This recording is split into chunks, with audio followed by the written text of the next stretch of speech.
আসসালামু আলাইকুম প্রিয় ভিউয়ার্স।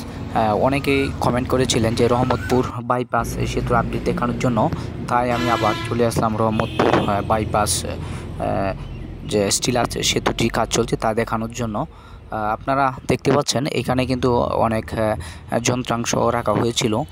এখান থেকে কিছু কিন্তু এখন সেতুর কাছাকাছি, অর্থাৎ যেখানে বেলি সেতুটি নির্মাণ করা হচ্ছে তার পাশাপাশি কিন্তু নিয়ে রাখা হচ্ছে। এখানে কিন্তু অনেক যন্ত্রাংশ কম, আপনারা দেখতেই পাচ্ছেন। এটা হচ্ছে যেখানে বেলি সেতুটি নির্মাণ করা হচ্ছে। স্টিল আছে সেতু নির্মাণ করার আগে কিন্তু বেলি সেতু নির্মাণ করা হচ্ছে। তারই কাছে কিন্তু এখন একটি টিন দিয়ে চারপাশে বেড়া দেওয়া, এখানে কিন্তু যন্ত্রগুলা এনে রাখা হচ্ছে। বিভিন্ন যন্ত্রাংশ কিন্তু এখানে রাখা হচ্ছে। আমরা কিন্তু এখন দেখতে পাচ্ছি এটি কিন্তু সেতুটি বেলি সেতুর খুব কাছে এনে রাখা হয়েছে। আমরা এখন সেতুর দিকে যাব, যেখানে সেতুটির কাজ করা হবে। এখানে কিন্তু বেলি সেতু একটি নির্মাণ করা হচ্ছে, আপনারা আগের ভিডিওগুলোতে দেখছিলেন। এখানে কিন্তু বেলি সেতু যে নির্মাণ করা হচ্ছে, মূল সেতু কাজ করার আগে কিন্তু একটি বেলি সেতু তৈরি করা হচ্ছে যন্ত্রপাতি নেওয়ার জন্য। কারণ ব্রহ্মপুত্র নদ পার করতে হলে কিন্তু আগে বেলি সেতু নির্মাণ করা হবে, না হলে যে ভারী ওজনের যন্ত্রপাতি তা কিন্তু পার করা সম্ভব হবে না। এই জন্য কিন্তু তারা বেলি সেতু নির্মাণ করছে।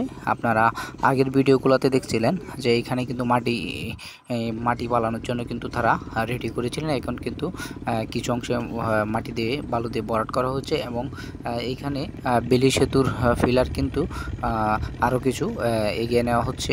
এইখানে কিন্তু আপনারা দেখতে পাচ্ছেন, আর বেলি সেতুর দুইটি ফিলার নির্মাণ করা হলে বেলি সেতুর সম্পূর্ণ কাজ শেষ। তারপরে কিন্তু এই বেলি সেতুর উপর দিয়ে ভারী যানবাহন চলাচল করবে।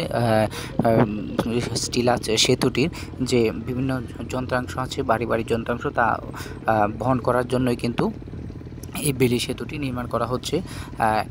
অনেকটাই এগিয়ে যাচ্ছে। কিন্তু আপনারা এক মাস আগে কিন্তু আপনাদেরকে আমি ভিডিওটি দিয়েছিলাম, আবার এক মাস পর কিন্তু আবার দিয়েছে। এক মাসে কিন্তু তারা আরেকটি ফিলার নির্মাণ করে সামনের আর ফিলার কিন্তু আরেকটি অর্ধেক নির্মাণ করা হয়েছে।